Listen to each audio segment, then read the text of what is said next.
is January 28th, real early in the morning, like 5 a.m. or something. I got up 3:33 today exactly.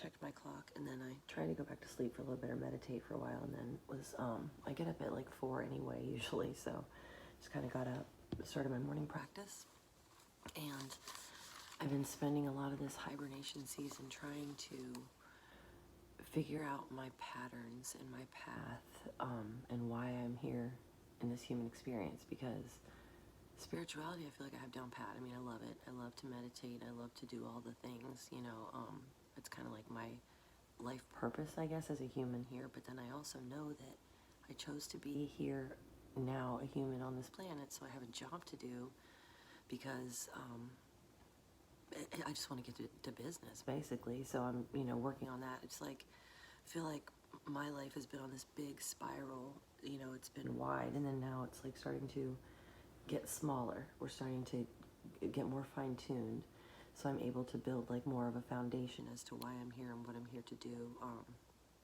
as a spiritual being having a human experience. So that's what I'm working towards. I'm trying to be quiet because my kids are sleeping. I don't want to wake them up yet. But so I was just channeling. Morning meditation is so crucial, I feel, to this path, because it helps you get in tune with yourself. Mirror work. I live in front of a mirror, but my channeling this morning was, your early morning meditation can be anything that gets you in alignment.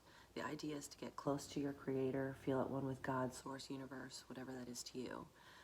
It helps you to remember why you chose this human experience and what you came here to do.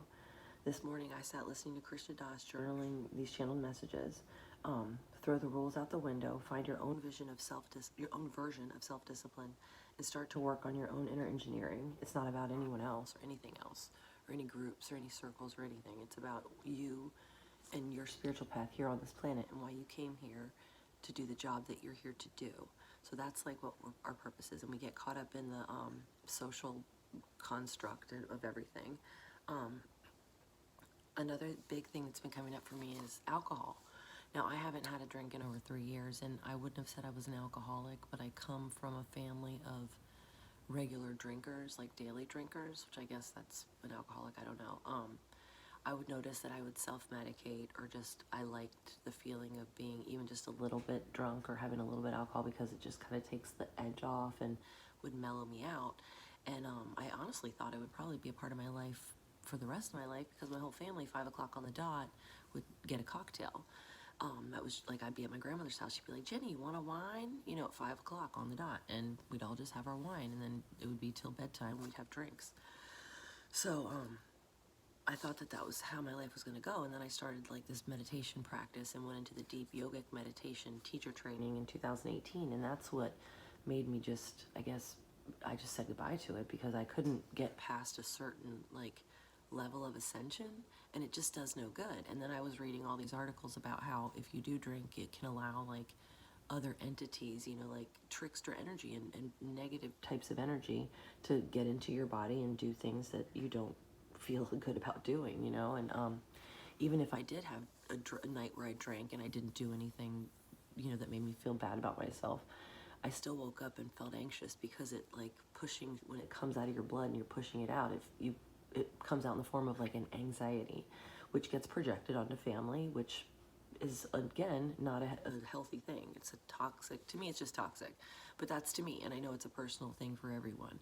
I just know that if I'm gonna pay someone to heal me, they're not gonna have alcohol in their system, because I don't have alcohol in mine, so why would I pay a healer or a reader that drinks when I don't drink? You know what I mean? So like, if I'm going to hire anyone, they have to be healthier than me. So use your discernment when it comes to that kind of shit. And a lot of people don't like what I have to say, because they like their comfortable construct of being able to pay, charge people for healing, and then also maintain their comfortable relationship with alcohol.